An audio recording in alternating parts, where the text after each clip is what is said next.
We are seeing Srimad Bhagavat Mahapuran, as our Baba likes to lovingly call it. And we are seeing specifically in the Bhagavat Mahapuran the Samudra Manthan, or the churning of the Milky Ocean. And I gave over the last few days the great symbolism and the profundity that is there enshrined in this most wonderful story of Bhagavat Puran, and how many lessons are there for life, both social coexistence, our conduct and behavior in society, and also on the spiritual path. Of course, the two are not supposed to be separate things. The two are supposed to be one and same. I mean, you cannot have a spirituality is not about practicing something on a Sunday only. Spirituality is about living it in life, isn't it? You can't be spiritual only on Sunday when you go inside the temple or the church or the mosque or something. Yeah, and then when you come back out, well, when you're in the temple, you're Ram, and when you come out, you're Ravan. What is this? You have to choose whether you will be Ram or Ravan. Huh. If you choose to be Ravan also, Ravan also got moksha, na? Means you have to do it well. Huh. I heard a nice story, man. A fellow, Halloween time, people dress up with all sorts of masks and all sorts of things, and they go on the street, they walk about. Well, one fellow dressed up like the devil. Well, with that mask and all, you can't see properly. Maybe it just shifted one side and the eye hole came by the nose or something. So he couldn't see properly. And dharam, he hit up a lamppost on the street. And he fall down. In Trinidad language we say, get bazuri. When he woke up now, when he got up now, and there was a church next door, so he stumbled inside the church. There were some people praying in the church there. Well, when Christian people see the devil coming, what happening? So he stumbled in the church and a few people were praying there. They turn around and they see the devil coming. Well, all man scampered away in all directions. But one fellow, he had on long clothes like this, and the clothes got hooked in the pew. And he went on pulling and the clothes not coming out. And he's trying to run away, but the clothes stuck there. And the devil coming closer and closer. Poor fellow, when the devil reached right close to him now, he put his hand together and said, "Oh devil, please pardon me. Even though I've been coming to this church for 20 years, I've always been on your side." Eh?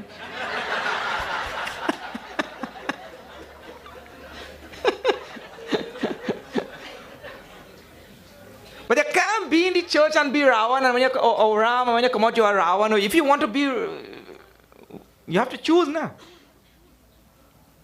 You want to be like Ram, be inside the church and also outside the church or the temple or wherever it is. You can't have two faces, one. So, this story contains all the rudiments for perfect spiritual life, whether we are in the church or whether we are outside the church, in the temple or outside the temple, or wherever we are. The perfect seeds are there, which we have to plant in our personality and water them nicely and let them germinate. So, as I told, in my estimation of all the stories, there is no more comprehensive story than this, in a short story, than this Samudra Manthan. And we have been seeing in the last few days so many wonderful things. All right. Okay. Durvasa Muni gave a shrap to Indradev and all the devatas. And this shrap had such a terrible effect that in Swarga, where there is no old age, where there is no disease, in Swarga where there is no suffering, everything befell Indra and all the devatas. And so they went to Bhagavan Vishnu seeking solution to this great problem, this shrap. And Bhagavan Vishnu prescribed the churning of the Milky Ocean. And after churning the milky ocean, Amrit will come out. And when they drink that Amrit, this shrap will be reversed. They'll be restored to their former state. But he also told that many other things will come out from that ocean. So what you have to do, make sure that you don't get angry. Make sure that you don't get covetous. And make sure that you don't get desirous also. Or become filled with desire. He warned them. In other words, I told, and this is the symbolism of the whole thing, this is the spiritual path, the path of vichar, atma vichar, reflecting on the inner self, on the higher principles that are there in the scriptures. Reflecting on that and making sure that when worldly attractions come in our way, that we stay clear of them. That is the idea. Because worldly attractions are exactly the things that pull us away from the spiritual path. And that is an amazing thing. Huh? How worldly attractions pull us away. The classic example is some years ago, I had taken a group of people to India and we were going to get darshan of Devi Ma on the hill. Huh? Chamundi Devi or Jwalamukhi, one of these Devis on the hill. And I had 50 people following me. And we were going up. And you know, on this side, there's some shops selling chai, coffee, thandai, bangles, sari, this, that. On the two sides. Murtis. 2 of them dropped out in that shop. 2 dropped out in another shop there. 2 dropped out over there. 3, 4 dropped out there. When I reached Chamundi Devi, I am alone.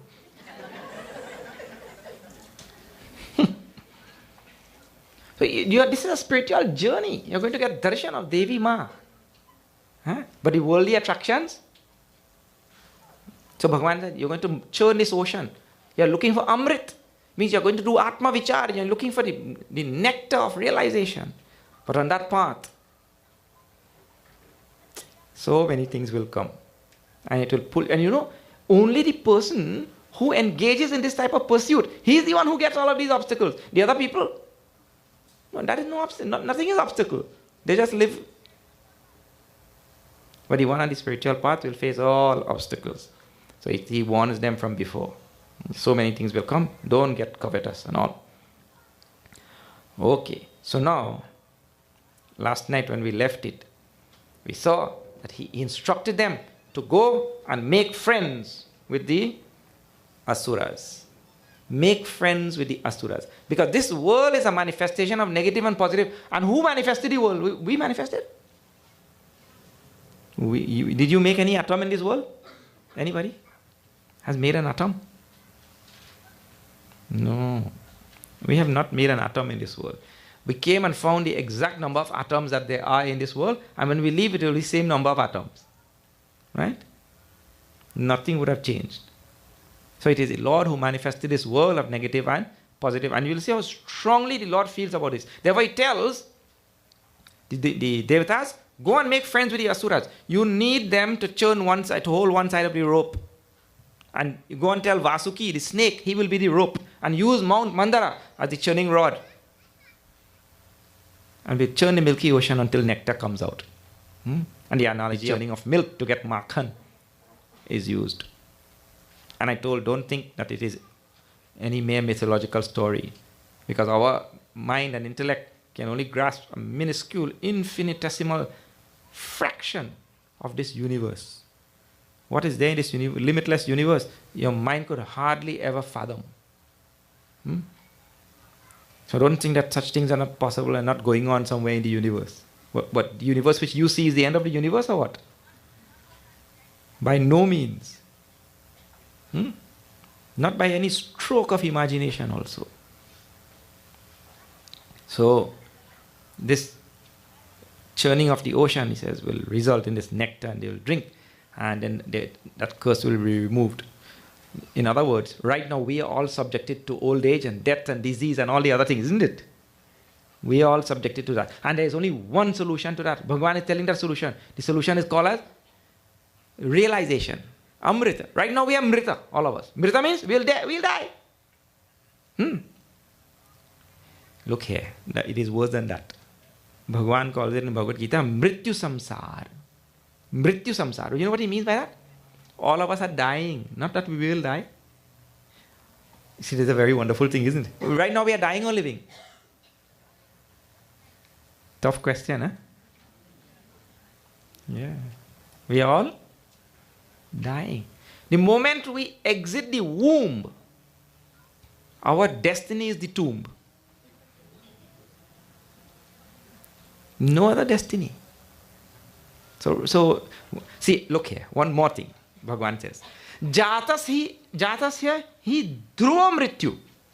You know, that is the only phrase in Gita which gives a certainty about anything. So, dhruva mrityu means we will certainly die. There is nothing else in life that you could ever be certain about. Tell me one. In life you will be healthy, you're certain? You'll get married? Not certain. There are many people I know who are not married. You'll have children? Not certain again.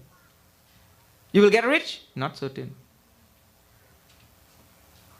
What you are certain about in life? You'll become educated? Not certain. We'll die? Certainly.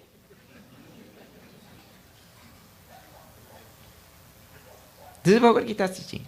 There is absolutely nothing certain about this universe except death. Dekho zara. Mrityu samsara, he calls it. And everything is dying, not only human beings, every other thing in the universe is dying. And death is also insidious, surreptitious, stealthy. It comes unseen. Dogs our heels passing through the cracks and crevices under the door, and it takes us from behind and we don't know. That is because cells are dying away, organs are dying away slowly, we don't know. The hair first die, and when it dies, then we go and dye it. Isn't it? That's why Dasharath ji, when he looked at the mirror like this, he saw some grey hair on the side. And Tulsidas ji writes, as though the grey hair was talking to him. Dasharath, Yamraj आ रहा है, वो कोने पर खड़े हैं. Yamraj is standing on the corner. So immediately Dasharath went and told Vashishta Maharaj, oh Guruji, please, quickly now let us anoint Rama, install Rama as the king. Dasharath took the message properly. In our case, Yamaraj sends so many messages. He is sending so many emails every day. But nobody is paying attention. We don't even turn on the computer out to pay attention to see email. But he's sending in so many forms. So that is the samsara we are living. And there's only one solution to that. Because when we die, we again come back to take another round. And it's round after round. Human being, peculiar being, he doesn't want to get moksha. Moksha is the only solution. He prefers to come back here and suffer. Punarapi jananam, punarapi maranam, punarapi janani jathare shayanam. Iha samsare bahudustare. Kripaya pare, pahi murare. In this regard, man, even a donkey is smarter than we. You know how? If you beat a donkey now, you beat him on this street, and you let him go, he'll run on that street, right? He'll run away there. And if you show him the stick like this, you think he'll come back for more beating? No, he'll not come. He'll run away. But a human being, he comes in this samsara, and he gets a beating from birth till death. And he goes, and he comes back for another round. And how many times he does it? Over and over. This is an amazing thing. No wonder we say the donkey is smarter. But we come back again and again. So here now, the solution which the Lord is providing is called as Amrita. where there is no death. Amrita. Mrita means death. Amrita means the absence of death. That is called as moksha. So it says, churn the ocean, Amrita will come out. Do this vichar, engage in this spiritual exercise, and you will discover your deathless core. That will come to the forefront of your mind. That will emerge. But before that emerges, so many other things will emerge. That is the idea. Eh? So now, he said, use Mount Mandara and as the churning rod, and use Vasuki as the snake, and go now and churn this ocean. First, you have to make friends with the Asuras. You need, and last night I explained in detail also why. See, Devtas could have split themselves in two. One half pull this side and half pull this side, and they churn. But the universe has no progress without negative and positive. You have to have. The atom cannot function without both the charges. Huh? A bicycle cannot have one pedal. Your bicycle, you have seen a bicycle with one pedal only? The bicycle has to have two pedals. A bicycle with one pedal will not go anywhere. Huh? Maybe if you push it uphill, you'll have to walk up. And then you sit down on the bicycle and then come downhill without pedaling. One mother is telling the boy, how many times I told you to let your brother ride the bicycle half of the time? He said, I do. I let him ride it half of the time. He rides uphill and I ride downhill. Downhill has no work. Anyway, so now the two strokes are required for this universe to proceed. Huh? It is a binary universe we are living in. The manifested universe. But behind the binary universe, there's a unitary reality. There's a reality which pervades all things. And that is the deathless realm. That is what we are looking for. All right. So they went now and they made friends with the Asuras. The Devtas went and made friends with the Asuras. Who we call? We call as the bad guys. We think that the Devtas are the good guys. Those type of classification also we have to be very careful. Because in Puranas also, Indra, even though he is considered to be good guy, Indra had done many a wicked thing in Puranas. Now one more thing. Why do we still consider those people to be the good guys and all the Asuras to be the bad guys? Think about this.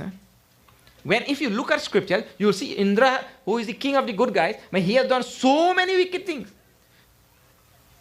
So many terrible things, and he has received so many shrap throughout the Puranas. Wicked things like anything, this Indra. And Mahabali, who is the king now of the Asuras here, Mahabali, he's called as Mahabali, the one who sacrifices his entire personality for the Lord. He's an Asura. Great Mahabali. He was the son of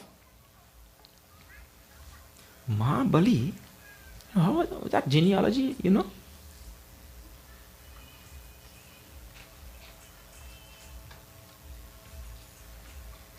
Mahabali was the son of Prahlad, you know that? Son of Prahlad.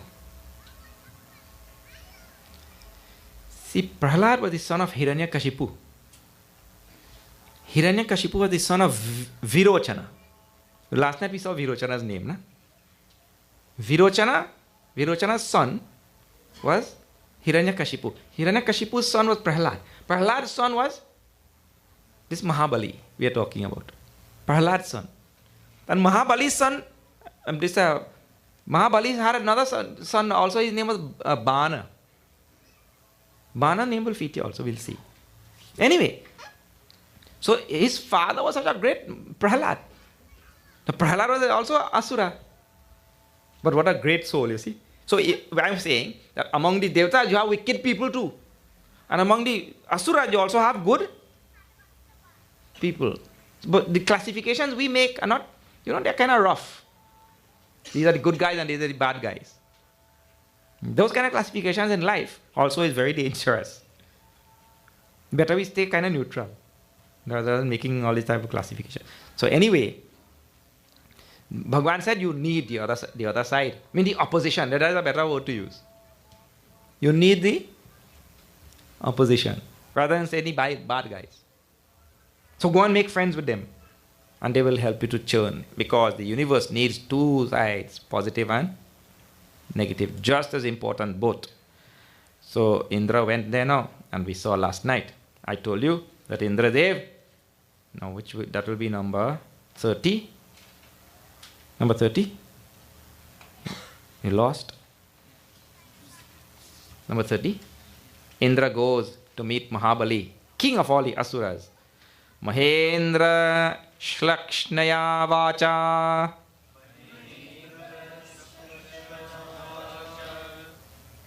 Santvayitva Mahapatihi Abhyabhashata tat sarvam Shikshitam Purushottamat. Mahendra, his name is Mahendra. So that is how you get Mahendra in Sanskrit. He went and, see now, the art of persuasion is taught. All sciences are right here. There's the art of persuasion. What is that? When you go to meet somebody to persuade them for something, what is the first thing you must do? Shlakshna. Shlakshna means you go and you praise them. You go and you praise them first. Oh, suppose you go to meet Jack. Oh, forget Jack. Suppose you go to meet John. First you tell John, man, where do you buy your suits? But you have the best suits. You praise John, but you don't go and tell John, what happened, boy? How your suit so crumpled today? You didn't iron it or what? Now you already start off on the wrong foot. So Indra, Mahendra, Shlakshnaya Vacha. His speech was such that it brought praises to Mahabali. He's going to negotiate. He's going to persuade. He's going to try to get something from the other side. So you use the appropriate words. The art of communication is a hell of a thing. Communication is a big, big thing. I tell you, most of the time, things fail because people do not know how to communicate properly. Proper communication is so important. In family, between parents and children, everywhere, between students and teachers. Communication is really something out of this world. So the word is used here, vacha. That speech, that communicative ability. Very, very important. Communication can make you or break you.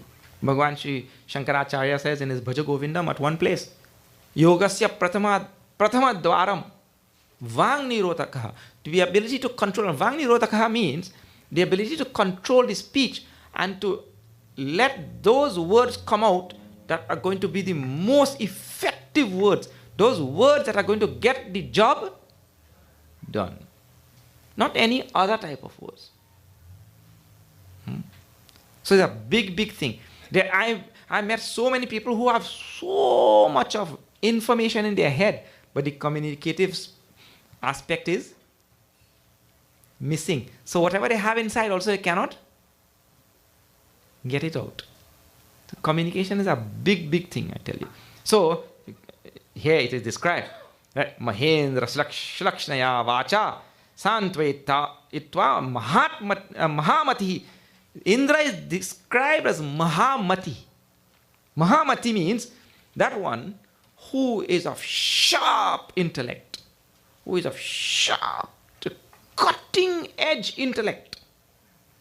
Tikshnatva is there. In Sanskrit it is called like that. Whose intellect is sharp like a razor.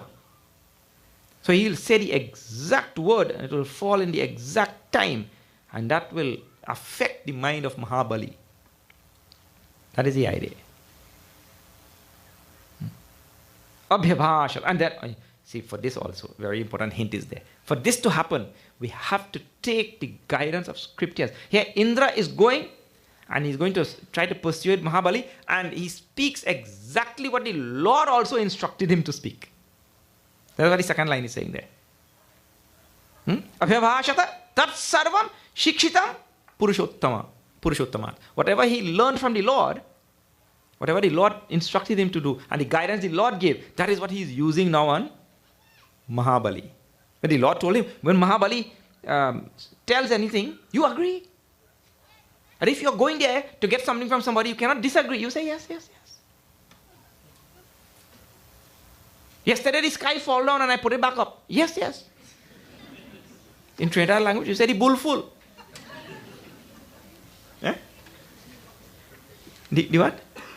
Bring the bucket. Yeah. We say the bull full. Yes, you are right. That is one way to also stop a quarrel. Eh? Anything the other person says, you are right. Sometimes that may not stop the quarrel. Eh? That may, the other person might get annoyed. No, everything I'm right? What do you mean everything I'm right? That start another quarrel now. One wife and husband quarreling, you know. The husband is saying, I am right. The wife is saying, I am right. Husband, I am right. Wife, I am right. Both of them right now. Then the wife came upon a solution. Okay, Baba. ठीक है. I will admit I am wrong if you admit I am right.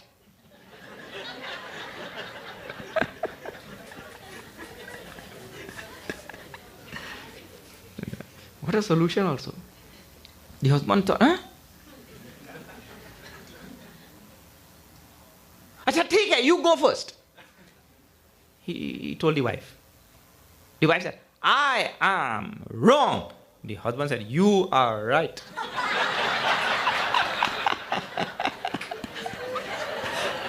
Let's see.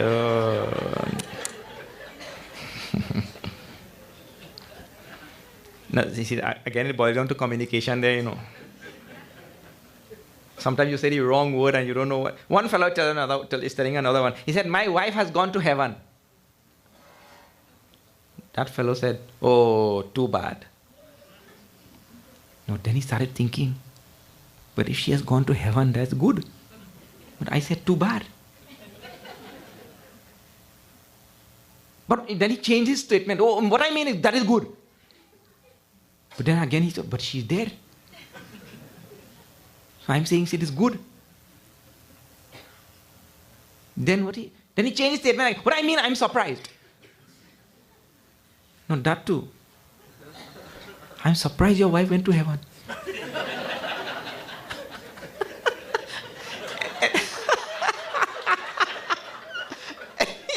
Anything he said, you see, you have to be very, very careful what you say also. Now see, in one shloka, just in one shloka, the way it is presented by Bhagavan Ved Vyas, you have so many things you can drag out from that shloka, you know.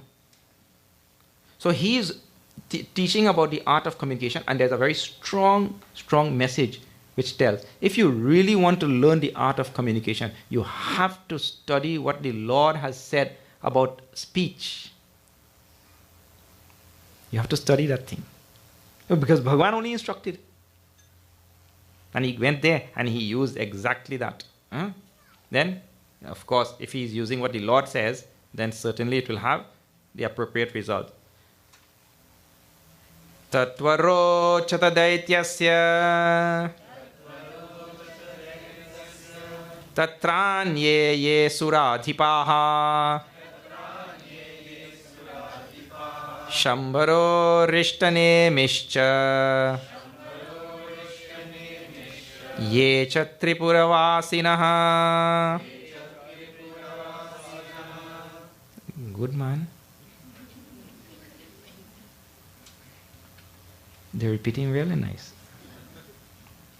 Please remember, this is direct Sanskrit. There is no translation of Bhagavatam. And they have never seen it. Praises unto you. Very good. All right. So, there, Vairochana, who is now Mahabali, his other name is Vairochana. He welcomed the proposal of Indra immediately. And all the other great warriors who he was flanked by, they all also welcomed. Shambharaha, Arishtanemi, all Tripura Vasinaha. Tripura Vasinaha means all those who live in Tripura. You have heard this word so many times, no? Who is called a Tripurari? Lord Shiva is called a Tripurari. Tripurari means Tripura, Tripurasya Arihi. The one who is the enemy of Tripura. Enemy of Tripura? Yeah, Lord Shiva doesn't like Tripura. Why? Because all the Rakshasas live in Tripura. Where is Tripura? You want me to tell you the story now? Tripura. Tripura means 3 cities. So Lord Shiva is said to be the enemy of Tripura because there only Rakshasas live. Asuras, these guys. So let me tell you a little story now. Tripura. Let me see if I can remember all of these things. Ganesha's elder brother, you know his name? Kartikeya? Skanda. Yes. Kartikeya. Subramanya. So many names he has. Muruga. Muruga is a very popular name in South. So this Muruga, Kartikeya, he once killed a very great, terrible Rakshasa. His name was Tarakasur. You heard that name? Tarakasur. Tarakasur had 3 sons, Tarakasur. The one son, his name was Kamalaksha. Kamalaksha. Another son name was Tarakaksha. And the last one was called Vidyunmali. These 3 of them went to the mountain like this, and they sat down and did severe tapas, And Brahmaji appeared. So then they asked, Brahmaji said, okay, what boon do you all want? They said, we want to be immortal. Nobody should be able to kill us. Brahmaji said, nothing doing. Ask another boon. Because everybody has to die. That is the only boon I cannot give. Ask for some other boon. They said, okay. Then what do we want now? We want 3 cities with great power. And those cities should be so well fortified and all. And they went on asking. So Brahmaji said, okay, we could have those 3 cities. So they went to Maya Danav. Maya Danav, you know who is Maya Danav? Maya Danav is the same fellow who Bali ran into the cave. You know that story? Bali ran after Danav,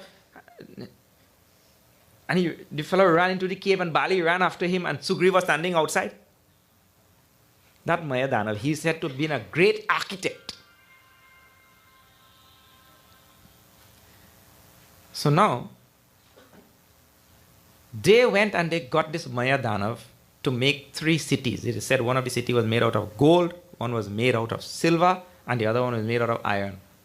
Means all the construction. Imagine a whole city made out of gold. So Kamalaksha took that city of gold. And this Tarakaksha took the city of silver. And that last one, Vidyunmali, he took that city of iron. But the cities themselves had great powers that at some time when they wish, all 3 of them, the 3 cities could come together from wherever they are. One was made in Swarga, one was made in Antariksha, and one was made on earth. The 3 cities could come together. Those 3 cities put together called as Tripura. And who lived there? Well, if these guys are all Rakshasas, they are son of Tarakasur. Well, only Asuras live in these 3 cities. And they have what? Well, you know the thing that we have in Port of Spain in February every year. But that is all they have in those cities.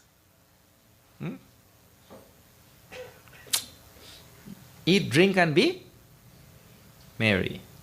And then when they get some time, some spare time, they go and they attack here, attack there, attack anywhere. So Lord Shiva is called as Tripurari, means the enemy of these 3 cities. He had killed so many of those Rakshasas who attack here and attack there and all. So these are the 3 cities. So now all what they are talking about here is from these cities only, this Vairochani, who is now Mahabali, and Arishtanemi and Shambara and all, they had gone to Swarga and beat out all the devatas and run them out from there. Chase them out. So this is what is referred to in the verse. Now, just to explain that verse, I had to tell you all this thing now.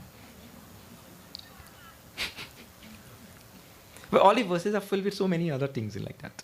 So anyway, they agreed. Mahabali and Arishtanemi and Shambara and all, they said, okay, yes, you have brought a good proposal. What? We will all churn the ocean. And Indra did not tell that they will get nectar. They presumed, see, this is Mahabali and the Asuras, they presumed that when they churn the ocean, they will get nectar. Not only that, in their mind, now and this is how the mind of the, how the demented mind works, right? While it is working, Mahabali and Arishtanemi and Shambara and all, they're thinking, oh, good plan. When the nectar comes out, we will make sure that we get it and the devatas do not get any. Immediately the mind goes on the negative side. And I was telling you before that we say that these are bad guys and those are good guys and those type of classification, but there is only one distinction which makes these guys good and these guys bad. One distinction. And what is that? That distinction is Indra and Agni and Vayu and Kubera and all the devatas, they always recognize the supremacy of Bhagwan. And this one distinction is there from the Asuras. Many of these Asuras, they feel that they are even greater than Bhagwan. That is the only distinction. In terms of their actions, the devatas do just as wicked things as Asuras. And Asuras also do good things as devatas. But you see, what makes the distinction? A very simple thing. It is the supremacy of God. Hiranyakashipu stopped everybody from his kingdom from chanting the name of Bhagwan Narayan. Om Narayana Namaha. Mat kaho aisa. Narayana Namaha. What is this? Now from today you say Om Hiranyakashapave Namaha. Om Hiranyakashapave Namaha. That is what you have to chant. So that means he held himself to be greater than God. If anybody came in Ravan's court and said, Shri Ram, hey, Shri mat kaho, say Ram. Don't say Shri Ram. And anybody told him, he's the Lord. What Lord? He's a hermit. He himself got thrown out from the king palace. He has no home. Homeless fellow. Bechara. If he comes here, I'll give him a home. So Ravan also held himself to be greater than Bhagwan also. This is the difference between Devas and Asuras. You see? So now, the plan was come upon. They agreed. The Asuras agreed, thinking that when it comes out, that time we'll see now. We'll get the nectar and we'll run away. So they agreed with that thought behind their mind. Tato deva sura kritva samvidam krita sauhridaha udyamam paramam chakruhu amritartho parantapa. Shukadev is referring to Parikshit Maharaj as Parantapa. Bhagavan referred to Arjuna in Gita as Parantapa, scorcher of the enemies. Here Parikshit Maharaj is the grandson of Arjuna. So he is also being called as Parantapa. Oh Parantapa. The Devas and the Asuras, they got together now and they became friends for this one common goal, I told on previous day. They came together for this common goal and they were all very happy now. Udyamam paramam chakruhu amrita. And they made great effort now to get this nectar. when they came together. Imagine both sides coming together. See, with one side, no power. Only when both sides comes, then you can get something done. It happens like that everywhere in the world, and nobody takes hint also. So now they put out the greatest effort. Udyamam paramam chakruhu. Greatest effort to get this Amrit. Huh? Tataste mandaragirim ojasot patya durmadaha nandanta udadim ninyuhu shakta parigha bahavaha.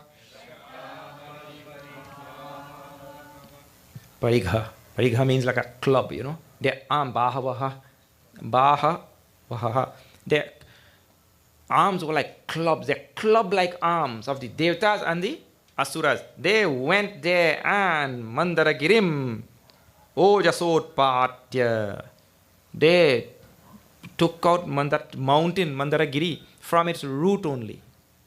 They took out the mountain with their great power, great strength of all the Devas and Asuras together now. And Ved Vyasi puts here, Durmada, means Shukadeva is telling to Parikshit Maharaj, Durmadaha. Durmadaha means they did it with a perverse enthusiasm. It means whatever happens.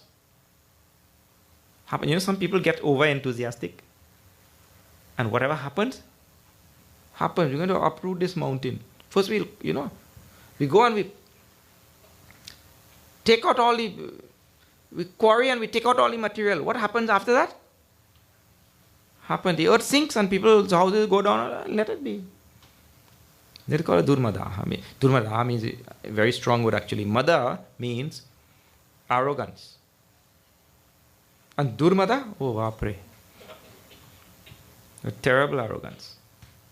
You go and uproot the mountain. Like that. Nadanta udadim ninyuhu. They took this mountain now towards the Milky Ocean. And Shakta pari gabahavaha.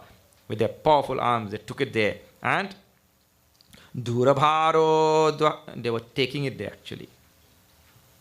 They started to head for the ocean. Durabharo dvahashrantaha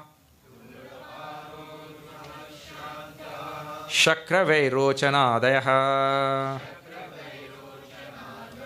Aparayantastam vodhum Vivasha Vijahu Pati. They took out this Mount Mandara and they were carrying it on the road towards the Milky Ocean. And it was so heavy, this Mount Mandara was so tremendous, so heavy, that on the way all of them became absolutely tired. Fatigued to the bone, they dropped the mountain down in the middle of the road. Middle of the path. They couldn't carry it anymore. That is what the line is saying. Nipatan sagiris tatra bahu namara danavan churnayamasa mahata bharena kanaka chalaha.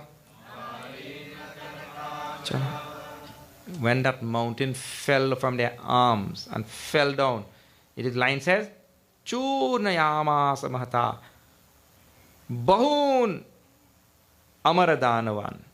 It pulverized so many Devatas and Asuras at the same time. It turned them to powder, the size of the mountain and the weight they were carrying. It killed many of them, in other words, and flattened them. I don't know, when you say powder, I don't know. The weight was too much for them. Huh? They just got dissolved in the earth when that mountain fell on them. So many Devatas and Asuras got killed. That is the idea. Tam statha bhagna manasaha bhagna bahuru kandharan Vijnaya Bhagavan Statra बभूव गरुड़ध्वजः. Bhagavan Vishnu realizing this thing now, he came there, Vijnaya, knowing their plight, knowing their troubles, the Lord comes. And the Lord always comes to our aid. That is the idea. Whenever we are in problem, if we are sincere and earnest in our pursuit, the Lord will come. You know how many places in all of these years, I'm going so many places. People keep telling me, Swamiji, when I came to that satsang, I had all of these questions in my mind. And exactly the question I had in my mind, exactly those answers you gave for those questions. If you're a simple, straightforward seeker on the spiritual path and sincere, the answers will be sent by the Lord in some way or the next. Here, the Lord himself came. In 12th chapter of Bhagavad Gita, he says, Tesham aham samudharta mrityu samsara sagara. I myself come to take you out of this samsara. Here he himself appears now. When the mountain fell from their arms and killed so many of them, the Lord himself came. And better believe, if you have the strong faith, the Lord will come. Our problem is that we have no faith. We don't have faith in the coming, and Prabhu will come and he will take care of us. That kind of thing. We sang on one of the previous days, a very nice bhajan. It says, Kaun kehte hai Bhagwan aate nahi. Who says that the Lord doesn't come? Kaun kehte hai Bhagwan aate nahi. तुम मीरा के जैसे बुलाते नहीं. We don't call the Lord like Mira is to call. Then that's why he doesn't come. कौन कहते हैं भगवान खाते नहीं, और कौन कहते हैं भगवान सोते नहीं, और कौन कहते हैं भगवान नाचते नहीं. सीरियस भजन.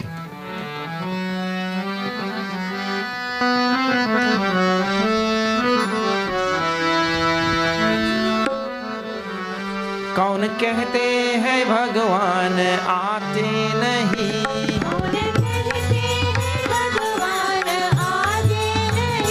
कौन कहते हैं भगवान आते नहीं.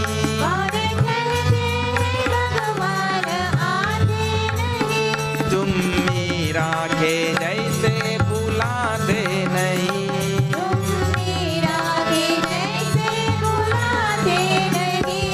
अच्युतम केशवम कृष्ण दामोदरम.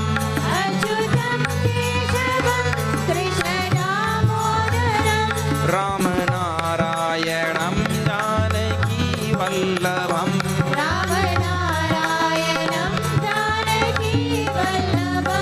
कौन कहते हैं भगवान खाते नहीं.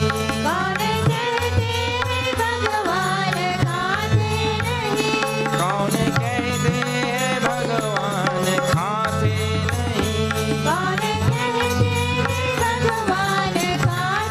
नहीं. बेर शबरी के जैसे खिलाते नहीं.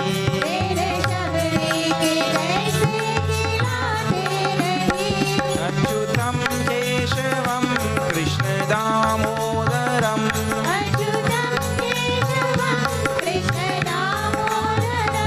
राम नारायणं जानकी वल्लभम.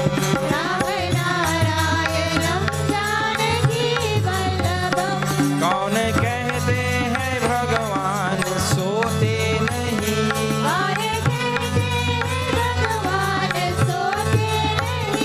कौन कहते हैं भगवान सोते नहीं.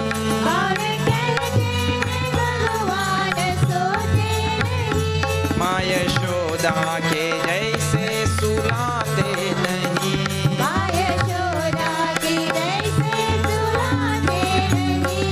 अच्युतम केशवम कृष्ण दामोदरम.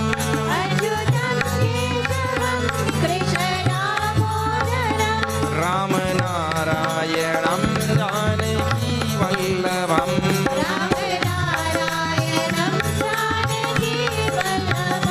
कौन कहते हैं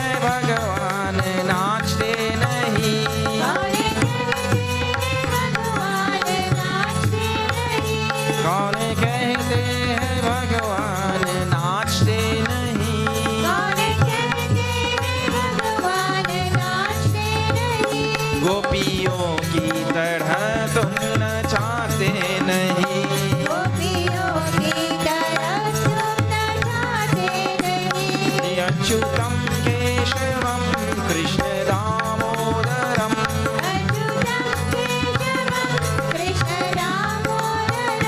Rama Narayanam Janaki Vallavam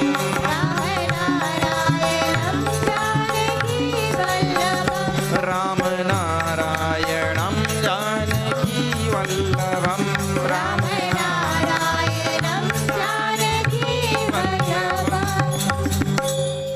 Who says that Bhagavan doesn't come? Bhagavan comes. The only thing is we don't call like Meera called. Who says that Bhagavan doesn't eat? Bhagavan eats. The only thing is we don't feed like Shabari fed.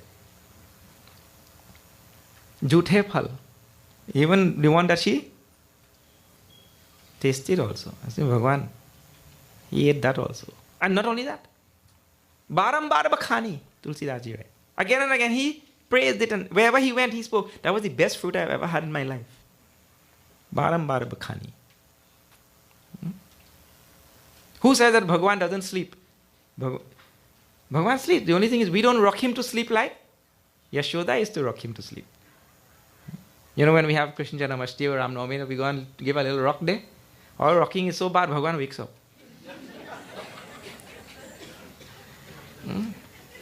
Rocking is really bad, I tell you. We must be a rock star.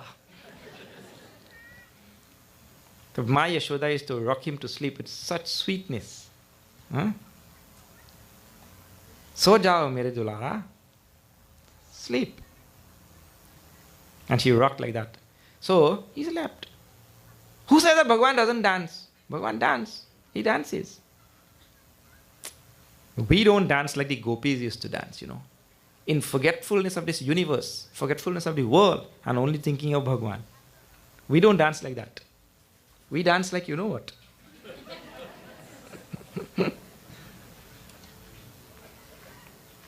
I know, you come down by Renzi there, you'll see.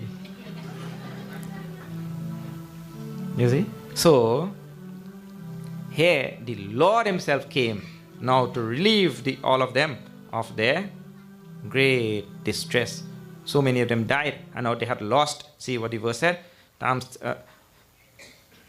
Nipatansa giris tatra. Next one. Tams tatha bhagna manasaha. Bhagna bahurup kandharan. The line says bhagna manasaha, means their spirit got fractured. And this is one very important thing you have to pay attention to. On the spiritual path, your spirit will get fractured many, many times. I see it happening every day. Every day. And there's just reason also. Many times there's just reason. There are so many families that come. And you see, let me tell you something. You know, we look outside and we look here and there. And these things are very difficult to say, but sometimes they have to be said. Somebody have to say them, you know. Recently, across the world, you're seeing such great, great instances where the Catholic Church, for example, has to spend so many millions and millions to pay out to families that have had their children abused by priests and all that kind of thing. And when Hindus look at this, we feel that those type of things are not going on inside our religion. We feel it is not going on. But people who sit in positions like me, all the news comes to me, not from other people, directly from the victims themselves. Those news reach my door. So don't think it is not going on inside our religion. That goes on in every religion. So those type of sad news come to me also. Means the people who we trust are the people who do those things. Within this last week, I had another case of that. The Pandit, the one who we trust. So you think it is not going on? We know.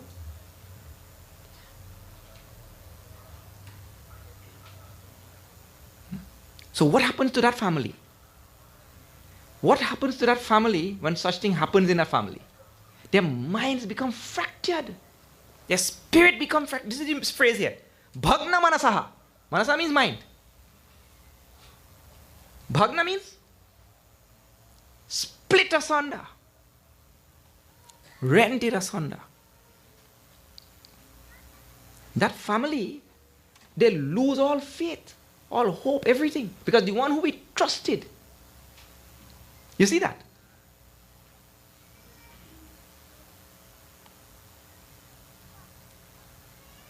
So the Devata, no, the phrase which is given there, Bhagna Manasa. Not only that, their bones and everything got fractured, their spirit itself got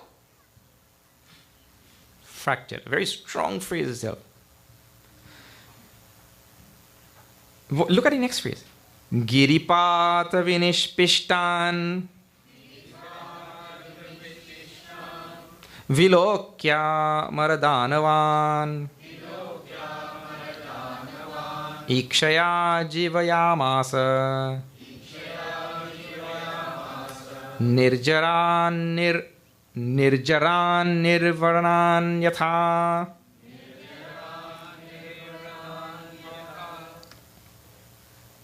Giri patavi nishpishtan. That is what? Man, Bhagwan looked at all the pulverized devas and asuras. Pulverized they were. And those who were standing, totally given over to fatigue and vrana, all their body with wounds everywhere. Some broken and all. Now what the Lord will do? How many of them he will take to hospital? And you know when you're going to hospital, what problem is there? So he did. You know when Bhagwan sent Sugriv, go there and challenge Bali. And when Bali comes out to kill you, I will kill him. You remember that in Ramayana? Sugriv said, Prabhu, you sure? Bali is strong, you know. That means Sugriv is scared like a cat. He doesn't want to go because he knows if he goes and he challenges Bali, Bali will come out with a fury and give him some good blows.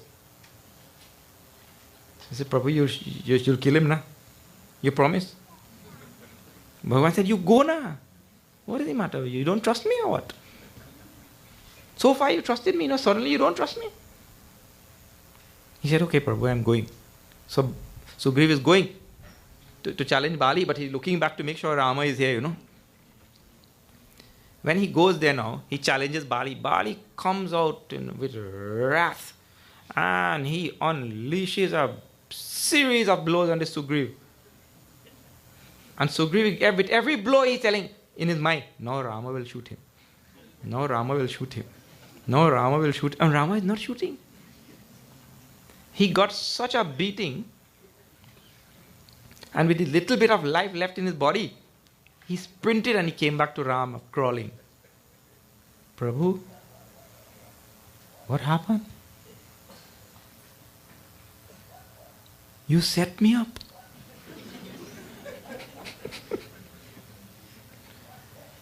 You set me up. That thing makes me upset. How can you do that? और आप लोग कहते हैं रघुकुल रीति सदा चली आई प्राण जाई वर बचन जाई. That in the Raghu dynasty, that you have a law that you follow, that your life will go, but your word will not go. But today my life almost went.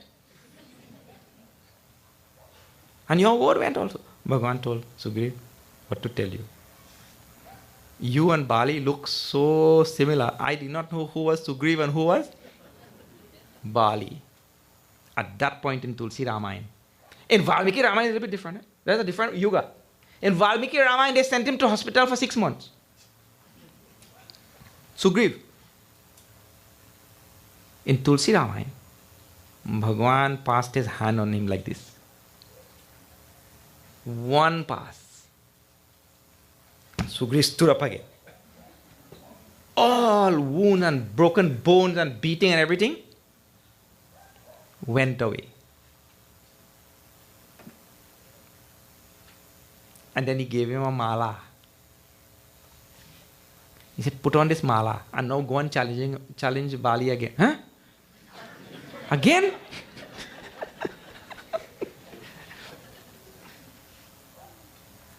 Prabhu, last time I came back half dead. This time it will be completely dead. I will not come back at all. He said, no. Now you have this mala, na?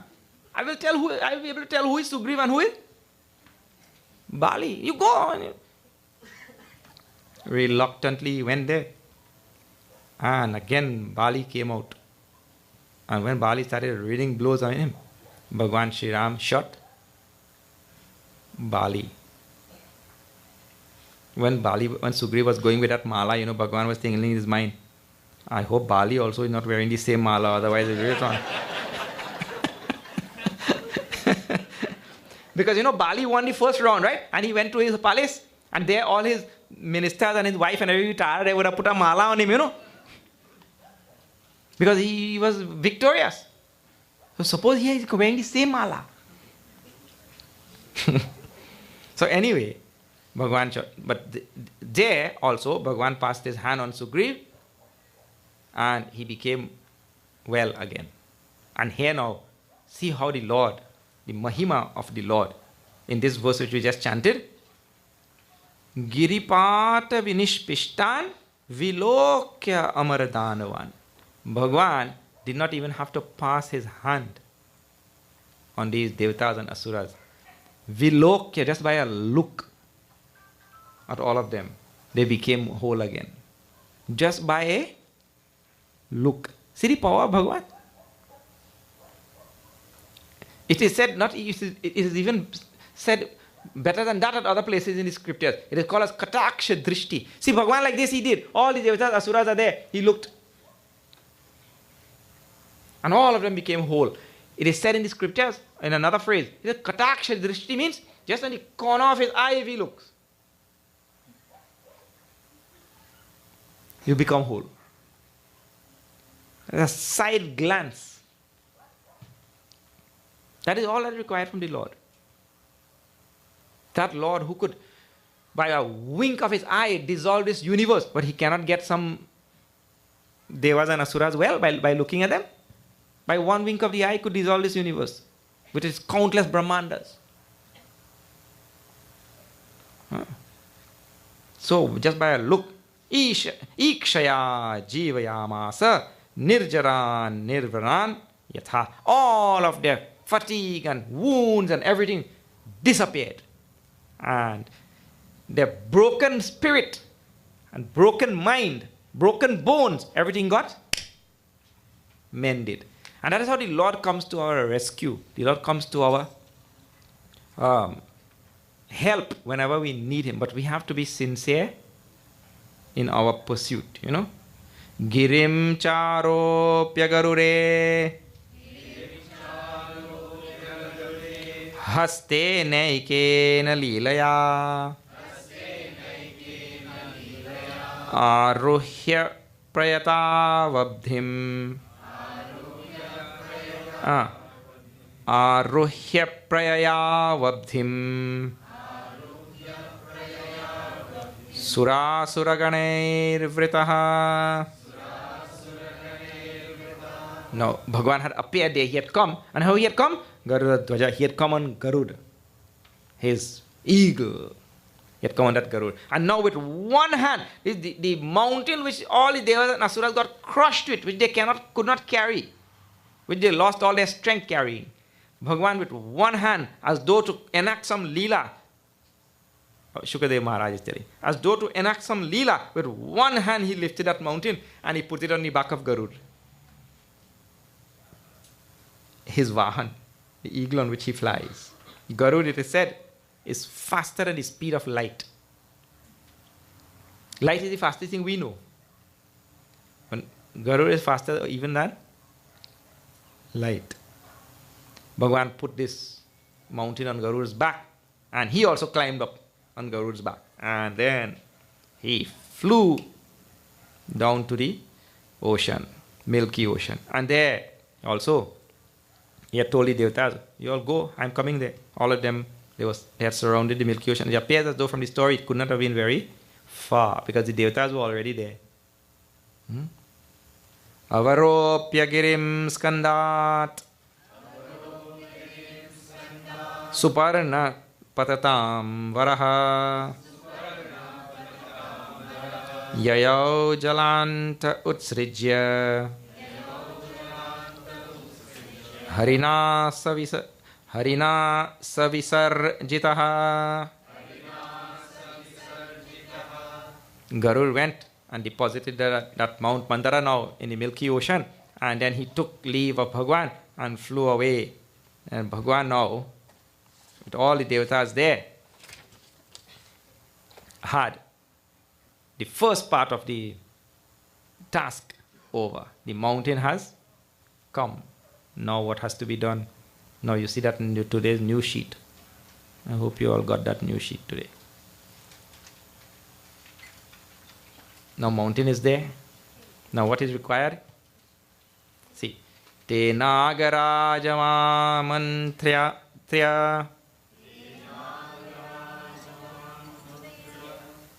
mantrya Te nagarajama mantrya Phalabhagena vasukim Pariviya girau tasmin Netramabdhim mudanvitaha. Mudanvitaha. Now Bhagwan has done a great task for them, so all of them became happy, and with great joy now they approached also Vasuki, that snake, and they told, now you see, my dear Vasuki, if you come and you help here, you will get a portion of the Amrit. That is a good bargaining chip, you know. You will get a portion of the Amrit, you come and help. And Vasuki, understanding, Phalavagena Vasukim, he understood that he will get a part of that Amrit. So he also came now, and Netram Abdhim Pariviya Girau. They wound him around that mountain. They wound Vasuki around the mountain. Now Bhagwan did a most wonderful thing. Bhagwan quickly went and he held the head of Vasuki. The head. Because remember, head is on one side now and tail is on one side. So you have this mountain in the middle and the snake is wrapped around the mountain like this, and our head on one side and tail on one side. So one group will hold the head and one group will hold the tail. So Bhagwan quickly went now and he held the head. So all the devatas, they went behind Bhagwan and they held on the head side. So when Mahabali and Arishta Nemi and Shambhara and all of them saw this, what? They took the head and they put us by the tail? What did they take us for?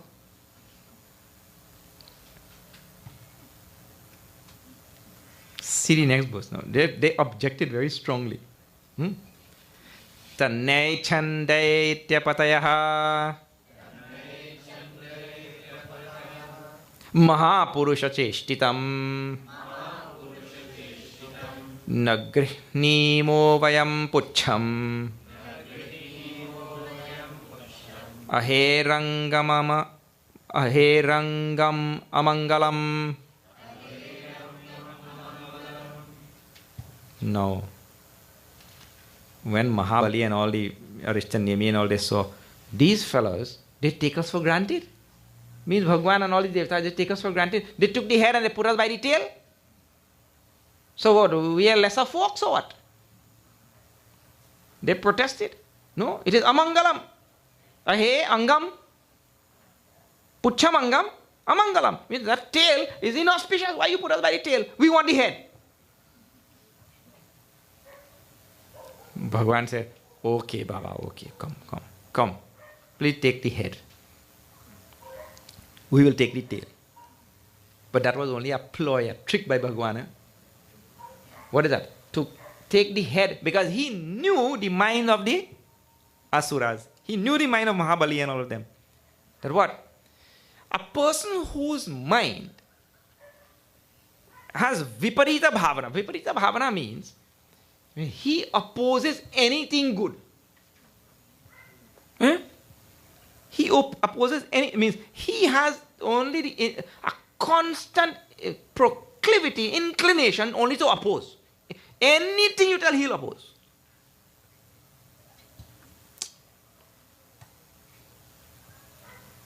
So Bhagavan knew that when this churning starts, Vasuki, who is it? He is described as Nagaraja, the king of all the serpents. When this churning starts and he starts spewing poison, the poison will come out from the head, not from the tail.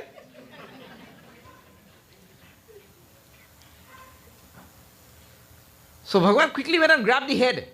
He knew that the nature of the asuras, they will object. Based on what? Some foolish delineation. What? Head is more auspicious than tail. On basis of something being more auspicious than something else. He knew.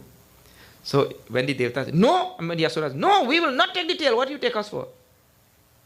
Fools or what? We want the head. Bhagavan says, yes, come. Take the head. We'll take the tail, we don't mind. Because the Lord knew just now. And that is, you see, when we make foolish, rash decisions, later on we have to pay the price for that, isn't it? We'll have to face the consequences. So it's a foolish, rash decision without thinking. They want the head. And they face so much of difficulty during the whole churning process just because of this simple thing. So now, Bhagavan told, okay, you come take the head, we'll take the tail.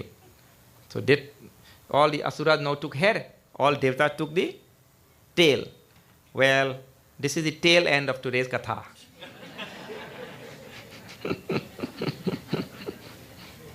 The rest of the katha now we'll see tomorrow.